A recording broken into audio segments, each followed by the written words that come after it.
Today's conversation that we are having with Hebron Maponya, who is the founder of Global Media Creations. Business it's finding a gap in the market, but then also finding where can I add value in that gap. And that's where one is able then to have people part way with their hard-earned money to be able to give to you, because now you're offering something of value. You have resources, you have money. I didn't have any of those things. I'm here and I'm on this podcast.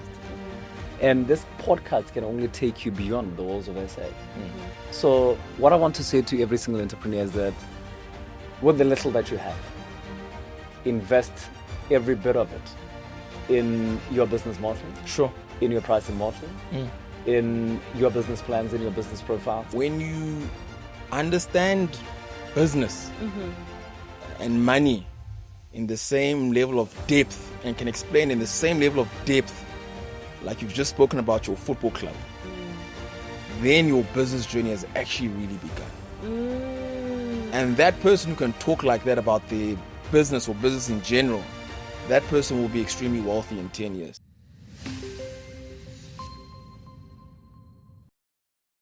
Hi there, monetizers. Welcome to Monetise Your Business Podcast Conversations in partnership with FNB. Yes, we are back. It's yet another week of insightful, inspirational conversations that are helping you to grow and scale your businesses. So you are at just the right place.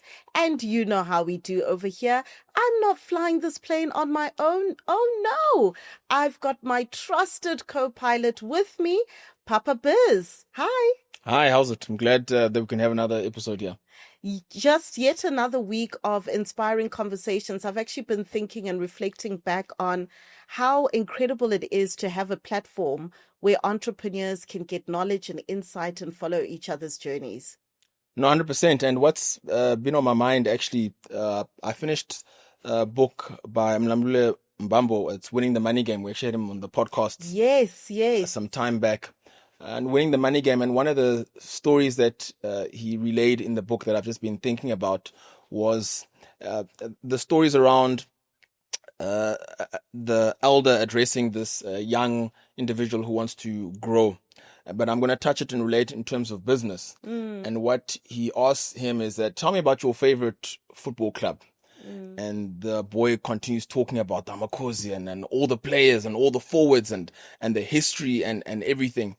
And then he says to him, you see, now when you understand business and money in the same level of depth and can explain in the same level of depth, like you've just spoken about your football club, then your business journey has actually really begun. And that person who can talk like that about their business or business in general, that person will be extremely wealthy in 10 years. You won't actually even be able to compare. And it resonated because sometimes when people discuss or talk with us, it's like, hey man, where do you find the time for the seminars? Where do you find the time for the books? Where do you find the time? Well, I mean, you make time. Yes, you make time for the important things. 100%. That's actually so interesting because I think if I think of my favorite song, I know the lyrics. My favorite movie, I can say, repeat word for word. Favorite book. But do we know the intricacies of our business in the same way, our industry in the same way? Wow, that's quite fascinating. Yeah, so it left quite a mark, also not only just to be able to explain, but just in terms of also our actions as entrepreneurs, because that's our responsibility to understand our industry, understand other industries, understand also what can be impacting our business and our industry in general. That's our responsibility, actually. That is our responsibility. Just a quick one. How, just in terms of the book as an overview, how has your experience of it been? Well, I thought it was a very powerful book. It's obviously South African author and very relatable. You've got obviously the big weights, the Robert Kiyosaki's of the world. Yes. But I've seen why Mlamule's book is actually being used across South Africa to teach financial literacy. Very effective in explaining the different concepts in a very relatable manner. I was very impressed by the book. Yeah, absolutely. And I think what you're saying is quite relevant. The importance of our own stories and the importance of us being able to share those stories to motivate and inspire others. And I think that is such a lovely segue into today's conversation that we are having with Hebron Maponya, who is the founder of Global Media Creations. And that's really quite exciting because this is a local founder. So welcome, Hebron, to the conversation. Oh, thank you, Haiti, and thank you, Papa B, for having me on this podcast. It's really quite an honor. It's really quite a great pleasure for me to be sitting here amongst many other entrepreneurs that have sat on the very same chair that I'm sitting on today to share my story, to share a little bit about my business and to share more about my journey as an entrepreneur in business. Absolutely. Yeah. Tell me, Hebron, because just, following through from what Papa was sharing, the importance of us telling our own stories. Yeah. Just to be able to motivate and inspire others and also to learn from each other as well. What are your takeaways from that? Listen, I'll tell you, having to tell a story about your business has become the center of our journey as entrepreneurs, because there's no entrepreneur without a story. And there's no business without a story. In as much as in the book, there's the beginning and there's the end. That is the same with us as entrepreneurs. There's somewhere where we started, there's somewhere where we ended. And then therefore, in between, that's where then therefore you find a different type of stories that makes up the entire book to be more interesting. So this book that we unpacking this morning, it's very interesting. Absolutely. And tell me about the origins or the beginning of your own story. Who is Hebron? Where did you grow up? Where do you come from? Look, I am the only child born to a single parent.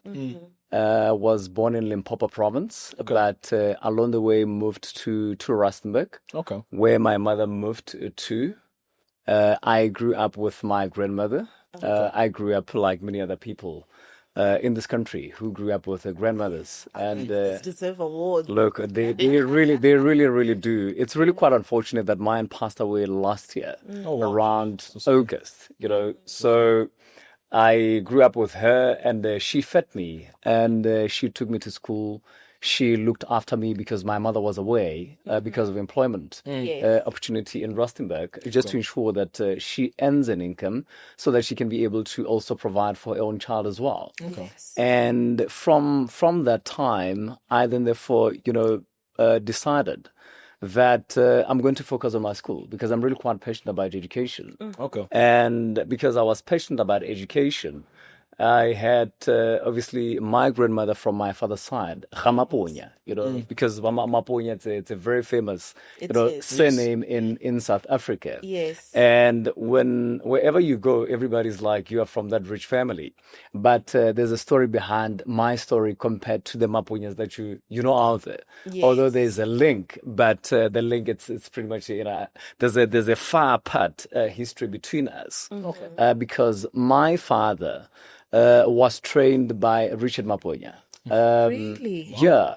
I didn't grow up with him. I only met up with him, I think, after 21 years of my life. I see. Yeah, because he was absent from my mother for the longest time. But be that as it may, it did not really, come in between my relationship with my father. I'm happy to hear that. Yeah. So I didn't really grow up as a beta son. I understood what the circumstances were and what the challenges were. Because my mom took time to explain the side of the story for it to actually make more sense. Because if you grow up as a beta son, you lose an opportunity to build up a very key relationship with your dad. Yes, very. And as a result, you don't really want to grow up as a beta father as well to your own children, and because that cycle continues. It really does continue. So my dad, one of the things that he said to me, you're going to grow up and you're going to be an entrepreneur. Wow. And he said to me, because you're going to be an entrepreneur, there are words that I need to leave you with. And the words that I need to leave you with is that never leave God. And since he said that, I've then since decided to take a decision to live my life in alignment with his words that he spoke prophetically for the life that I now live and the things that I've decided to pursue. Yeah. That's powerful. What a powerful seed Yeah. to sow into you. Yeah. That's really incredible. Papa often speaks about how a father gives identity. Yeah. And those words alone have just given you something to be able to run with. Yeah. True. Sure. That's amazing. So for you, entrepreneurship was spoken into your life. No, look, it was spoken into my life. Yeah. And it was spoken by the right person. Okay. Because our parents, they are responsible for our foundation of how we grow up Yes. and how we interact with people Absolutely. and the caliber of people that we become in society. So those few words that my dad shared with me in that time, irrespective of how people in my family felt about him. Because people always think that because you do not grow up closely with your father under one roof, then therefore there's no communication between the two of you. But one of the greatest things that my dad did, and we did it very privately, we communicated with each other. Yeah. Okay. So in my journey in pursuit of my studies in Joburg, I was always in contact with him. And what did you go and study in Joburg? Look, I left Rustenburg in 2005 after the completion of my matric. And then when I landed in Joburg, I decided to pursue my studies in media practices because I'm a media practitioner by profession, and I'm in love with the media. I'm really crazy about the media. So where did the media voice come from? I've been meaning to ask. Yes. we need you on voiceover. we need you on audio everywhere. Look, I'll tell you, my father had the similar voice that I have. So I think from that, I also had no other option but to really sound exactly like he did, but therefore use it more professionally in my career compared to him. Because I think with him, it was totally different altogether. Yeah. He used it in his political career.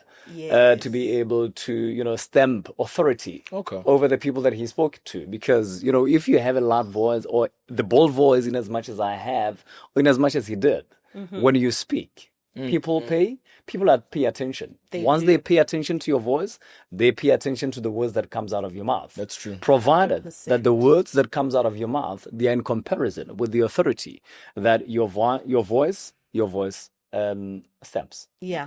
Absolutely. Let's talk a little bit about your entrepreneurial journey. Sure. Did you go straight into a business that was along the lines of being a media practitioner, or have you dabbled in other businesses as well? Look, I have started firstly, obviously, with employment in 2008 at Ready House when I became a call center agent. I see. Yeah, so that's why I started. Okay. And then I discovered a lot of things about myself in the working environment because every single time there'll be a problem in relation to systems that we use for collection. And along the way, I realized that I'm capable of providing solutions in the working environment. Yes. And the solutions that I had provided, the management was open to those solutions. Okay. But therefore, it came to my mind to say, how then therefore do I ensure that I capitalize on this opportunity that is presenting itself in this manner in which it did? Okay. And then moving from Rennie House and going all the way to APSA, that's where I had my first opportunity to actually come up with an internal innovative system for the work that we did at APSA in Auckland Park at the time. Okay. And from there after, I think I went to the SABC. So Wow, it's quite a journey. Eh? it's quite a real journey. So my entrepreneurial journey started really as an internal corporate entrepreneur, which is a term that initially around 2010, 2011, 2012, not a lot of people were really quite familiar with the term.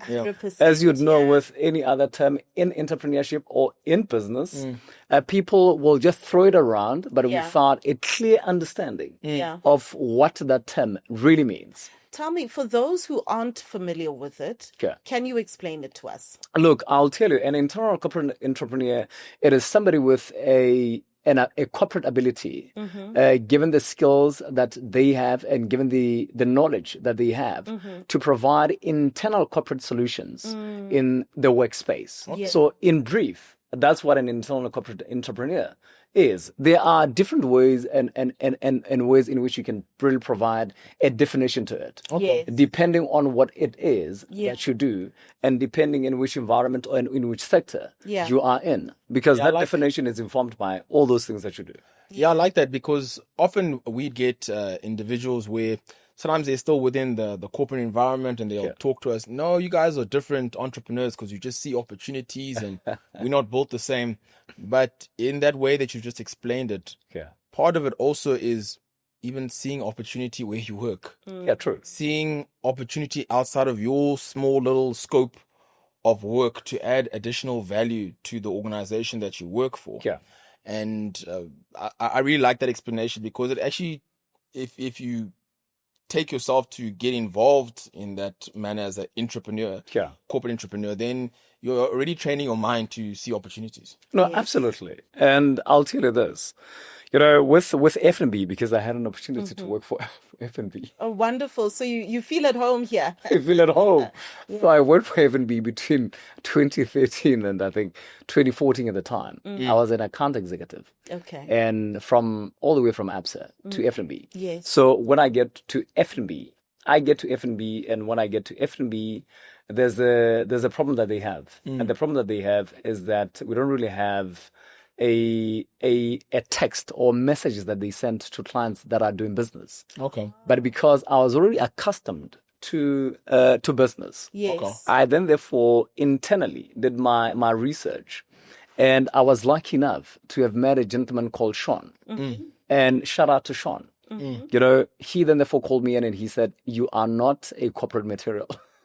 Sure. Really? No, he did. Wow, just like that. Sure. Just like that. It was the first time ever, and something that was totally amazing was that he was the first person to actually spot that I have a different ability altogether Okay. compared to the abilities of all the other employees that we were part of and in the same team. Okay. And after seeing my proposal, because we had something there, so when you had an idea at F&B, you then therefore have to lodge it, not necessarily on iZone. iZone was ABSA. F&B had a different system altogether. You upload it, and once you upload it, they look at it, they give you feedback. Once they give you feedback and they say, "We are happy with this," they say to you, "Okay, fine. Go then therefore do a business plan of some sort. Okay. Align it to our objectives and goals." Yes. And that's what I did. So they called me into different type of meetings. Sure. And to say, "Look, this thing is very much possible for you to do," until something internally absolutely happened, and then therefore left that hanging. Okay. And I then therefore decided to say, "Okay, fine. You know what? Let me just make peace with what happened and move on. And maybe later in the years, Yes. we will meet for a different purpose." Absolutely. And here I am. Yeah. Do you think that conversation you had with Sean also planted the seed to say, maybe I should be doing my own thing? Maybe I should be expanding myself outside of the corporate framework. Look, it did, because it is the very same thing that has actually ushered me into the transportation business. Uh-huh. So Transportation as well. transportation business. So I had a guy called, he was from KZN, so Don Shalata. Okay. So he came all the way from KZN. So he was interested in starting business in Joburg. And he was part and parcel of an organization in Canada. Okay. And he was doing research around he did a research around Youthful Cities Index. Okay. Because they wanted to really compare a youth that is active in entrepreneurship. Okay. So he was responsible for that. And when him and I, we met at the exact time where purpose had to give birth as far as entrepreneurship is concerned. Yes. Then we decided to put heads together, and putting heads together meant that we needed to have a viable business. Okay. And a viable business model. So at the time we had Rigas. So we had offices in Newtown. Okay. And then he rented his offices there, and then we registered businesses that were in different business sectors. Okay. So we then therefore decided to collaborate, because then I had an uncle of mine in Randburg who's an advocate by profession. So we decided to come together in that particular type of business to transport people moving from one place to the other, especially in church. But then our focus was merely professionals that we're moving from one place to the other. Okay. Yeah, the reason why we did that was simply because, you leave your house, you are dressed up very nicely, you have to stand in long queues, and then there's rain at times, the weather is not really quite good. True. Some people, they walk on soil. Sometimes when there's rain, there's mud. Yes. And, when you walk when there's mud, then therefore you have all this, Yes. Yes, at the bottom, yes. Yeah, so then him and I, we said, okay, fine, how do we solve this problem? Then we came together and said, this is what we're going to do. Okay. And along the way, I think we went different, we took a different path. I love that because, entrepreneurship, the most successful entrepreneurs are the ones who've dabbled in different businesses and tried different things, because there's so many interesting and amazing lessons you learn along the way. Sure. And that helps your business to grow, Really? which then brings us to Global Media Creations. Yeah. Can you tell us a little bit more about that business? Look, let me tell you about this business, because this is how it simply started. I was part and parcel of G Mentor. There was a TV show on ETV, and it was by Nkepile Mabuse. So at that television show, it did a lot of research, a lot of investigative journalism. Yes. So I don't remember the name of the show exactly. And I saw an investigation that was done in the hand beat sector with one of the organizations within the hand beat sector. I think it's a EOHCB or EOHSHB, something like that. Okay. One of the two. And I realized that there's a problem within the hand beat sector of people concerned about the health environment, the working environment, the safety and security, and the professionalism. And I said to myself, you know what? I'm in a position to be able to do something to provide a solution into this business sector. Yes. So let me do a little bit of research in it. And I went and I did research, and I discovered a document online, and I had a look at the document. At the time, I lived in a township called Foslores. Okay. In the city of Ekurhuleni. Okay. So when I did my research there, I then therefore decided, okay, fine, let me take it beyond the document that I've read. Let me find out what's happening on the ground. Yes. Let me really engage the people that are subjected to this unprofessionalism and this insecure working environment. Yes. So I then therefore spoken to entrepreneurs that run hair salons. Okay. And I discovered that, okay, fine, this problem, their businesses are not registered. They are not professional. They are informal.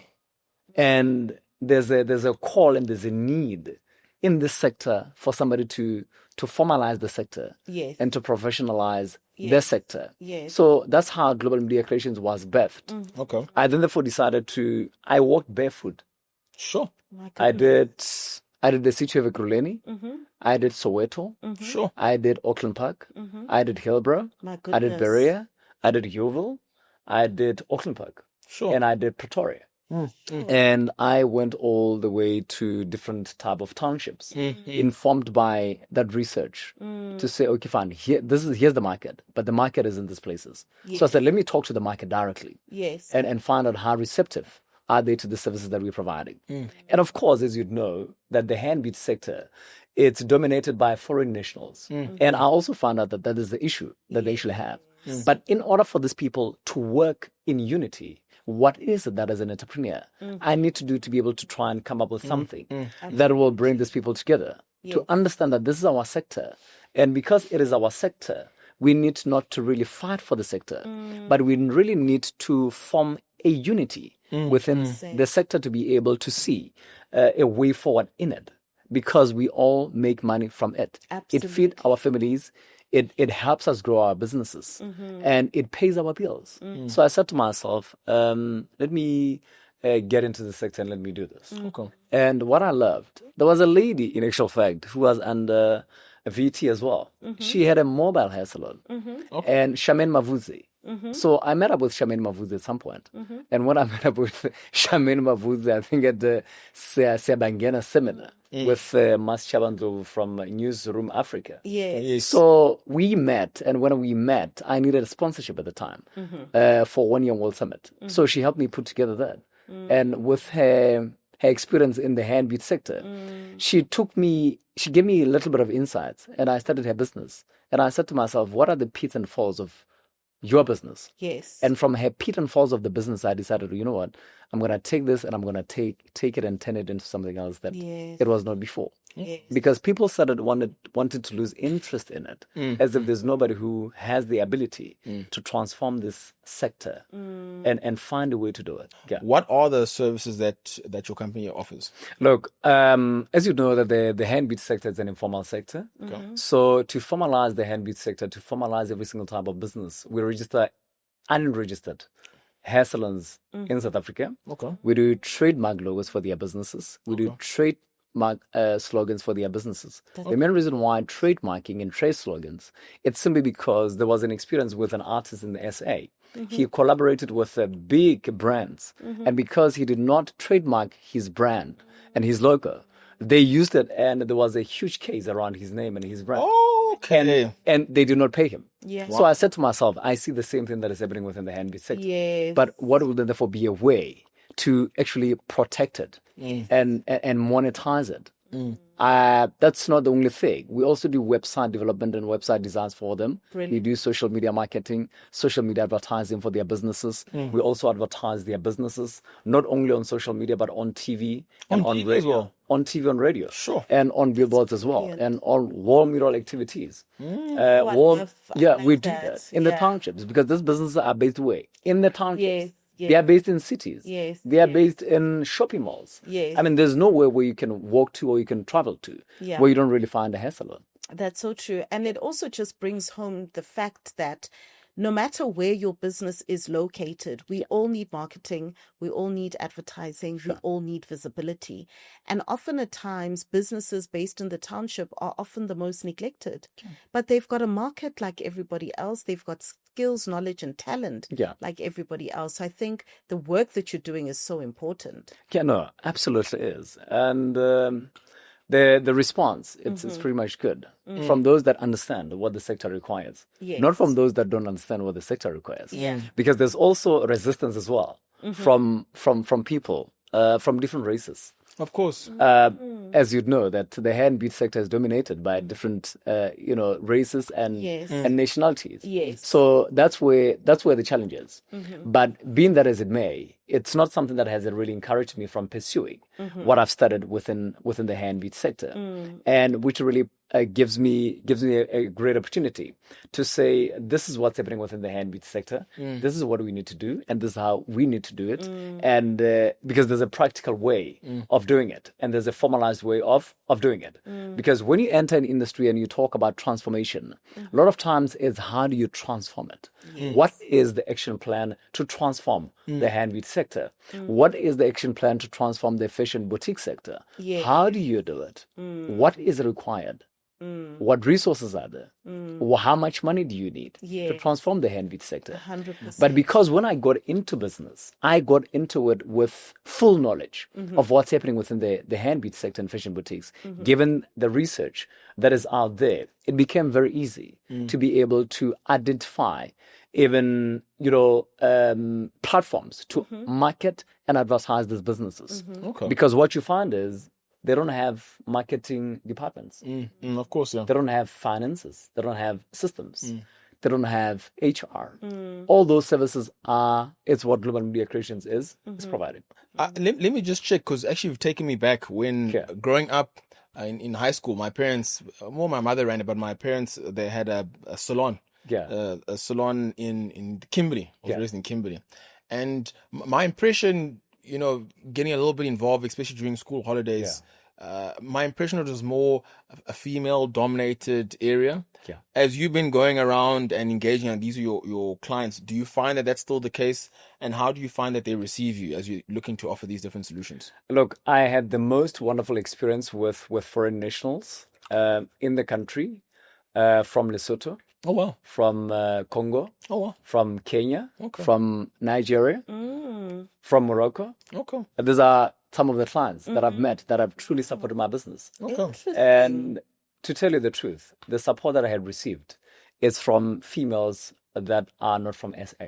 Oh, wow. Really? It's from That's females that are interesting. from different countries. Okay. And they really want to see their sector being formalized, and they want to really see things going well in their sector. Yes. Yeah. Okay, no, that's wonderful. If I can ask then, I mean, as we're looking to wrap up, when you're looking at your journey and the lessons learned, is there any parting words that you'd like to leave with entrepreneurs that are watching this podcast, that are words of encouragement?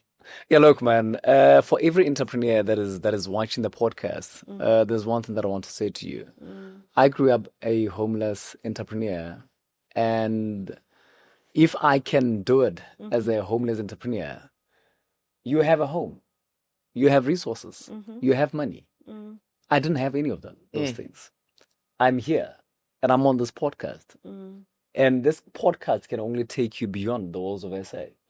So what I want to say to every single entrepreneur is that with the little that you have, invest every bit of it in your business model. Sure. In your pricing model, in your business plans, in your business profiles. Sure. If, business plans, they're still relevant today, because I know from this school of entrepreneurship that you and I are from, it's irrelevant, right? So for them, I just want to say to them, don't give up on your idea that you have. Okay. Put every single effort into it, put every single resource into it, up until it makes business sense. And up until it's believable, not only to yourself, but it's believable to your target market, it's believable to your community, and it's believable to your collaborative partners that you have identified and the investors thereof that you require investment from for your business. Okay. It's very much possible. You see, with Ian, for example, because now I'm talking to you, I hope he's listening, and then he can put some money into my business. Wonderful. Yeah, that's absolutely amazing. Your story is truly inspiring. I've taken quite a lot away from it. I think what is inspiring for me is the passion and the energy that you have for what you do, and how you are able to find the positive, even sometimes in circumstances where you're like, oh my goodness, what now? You're always able to carve and find a solution. This conversation has also reminded me the importance and power of relationships. Every step of the way, there are people that you've been able to mention by name that have played a role in helping you on your journey, brainstorming with you, assisting you, and so forth. And it's true, man is not an island. We cannot build these businesses on our own. We need other people to walk the journey with us.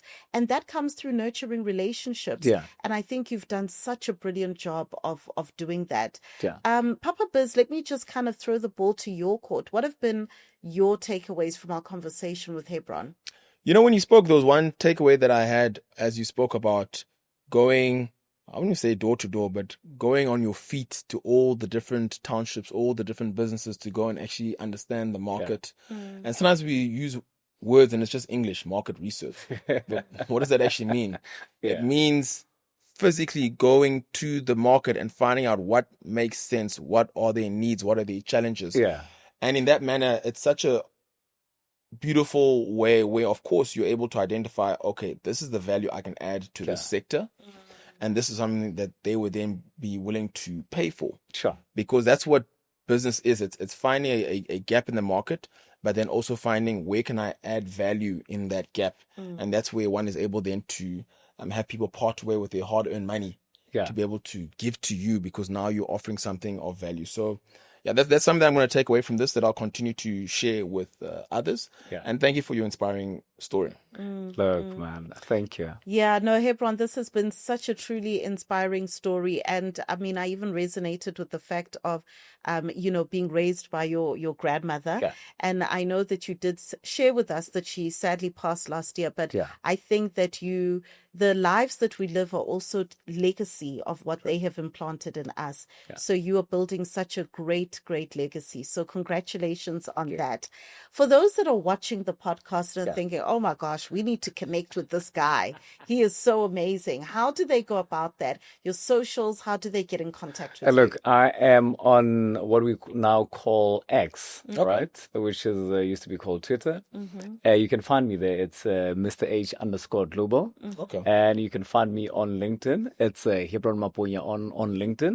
Okay. You can find me on Facebook. It's Hebron Maponya. But you can also find us on Facebook. It's Global Media Creations. The same applies for LinkedIn. It's Global Media Creations. Great. And the same applies for Instagram. You find me there as Mr. H_global. Okay. And the same applies for TikTok. It's Mr. H_global. So Brilliant. yeah, our website is digitized. If you require anything in relation to what we do, we have WhatsApp channels. And we share that link from time to time with our clients that make inquiries Yes. of the services that we provide. And mind you, we had about 3 WhatsApp channels that were shut down. Really? Yeah, 3 of them. Sure. But I came out strong, Yeah. and we lost serious money, about 654,000. Sure. Sure. Sure. Sure. So that's we lost. But we are here now. You're here. We're here now? Still standing, which Yeah. is what is so inspirational. We'll make a point to include all of those details within the description box so that our audience can be able to be in contact with you. Monetizers, please share your aha moments, what you've enjoyed about this conversation within the comment section. That's a space where we get to actually continue with this conversation. Tell us what you enjoyed the most. Until our next episode.